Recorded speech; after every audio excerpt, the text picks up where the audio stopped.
안녕하십니까. 토론토 부동산 뉴스입니다. 전 세계가 아직 코로나 바이러스 여파로 몸살을 앓고 있습니다. 토론토 역시 예외는 아닌데요.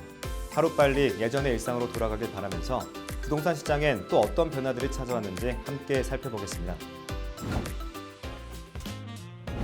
토론토 중심부의 주택거래 부진이 당분간 지속될 걸로 보입니다. 하비켈리스 부동산에 따르면 지난 3월 23일부터 일주일 동안 토론토 중심부의 주택거래는 29건에 불과했습니다. 이는 그 이전 일주일 동안의 60건, 그 전주엔 120건의 거래가 있었던 것과 비교해 확연히 줄어든 수치입니다. 한편 라이레톰 리얼티는 4월엔 주택거래 부진이 더 심각할 걸로 예상하면서 6월에서 7월쯤에 상승세로 돌아갈 걸로 전망했습니다. 하지만 이런 전망은 해고로 인한 일자리 감소가 시장 전반의 침체로 이어질 수 있는 위험을 고려하지 않았기 때문에 낙관적으로 해석하긴 어려워 보입니다. 주택 구매 시 일정 기간 내 직접 방문해서 보는 오픈하우스가 금지될 걸로 보입니다. 토론토 지역 온타리오 부동산위원회와 온타리오 부동산협회는 부동산 업자들에게 코로나 바이러스 위험 때문에 오픈하우스를 중단하라고 촉구했습니다. 대신 영상이나 가상 투어 같은 대안을 사용하도록 권장했습니다. 로얄 르페이지 부동산은 부동산 게시판에 오픈하우스 매물에 대한 표시를 그만두기로 했으며 앞으로 대안을 더 찾겠다고 했습니다. 코로나 바이러스가 캐나다의 주택 시장을 마비시키고 있는 가운데 비금융권 부동산 대출 기관에 위기가 오고 있습니다. 상업적 개발에 투자했던 트레지 캐피탈은 자금을 보호하기 위해 30억 달러 이상 투자자의 자금 상환을 동결했습니다. 또 6천만 달러 상당의 자산을 관리하는 모리슨 파이낸셜 모기지는 배당금 상환과 신규 구매를 중단했으며 캐나다 라이프 어슐런스 역시 캐나다 부동산 펀드에 대한 모든 투자자의 활동을 일시적으로 중단했습니다.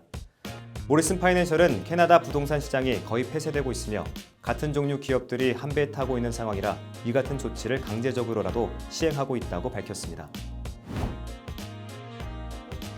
코로나 바이러스의 영향으로 많은 영업장들이 4월 임대료를 지불하기 힘든 상태로 나타났습니다. 캐나다 자영업협회가 실시한 조사에 따르면 자영업은 25%, 호텔과 요식업, 관광업 등 서비스업은 44% 정도 임대료 지불이 어려울 걸로 분석됐습니다. 부동산 투자 분석가 에이버리는 캐나다 최대 부동산 투자 신탁 회사 중 하나인 리오켄이 자영업자들에게 2달 동안 페널티 없이 렌트비 연기를 할 수 있도록 발표한 것처럼 앞으로 임대인과 세입자 간 상황에 맞춰 각각 다르게 처리될 거라고 예상했습니다.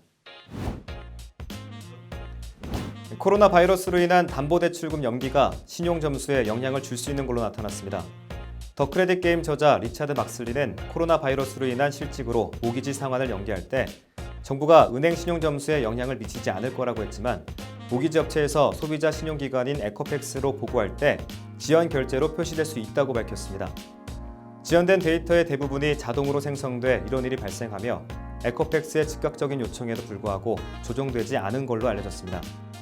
리차드 막슬리는 신용에 영향을 받지 않을 거라는 문서를 받거나 고객센터에 전화해 약속을 받으면서 직원의 번호와 이름을 확인하고 대화 날짜와 시간을 기록해 놓는 게 좋은 방법이라고 덧붙였습니다. 오늘 준비한 소식은 여기까지입니다.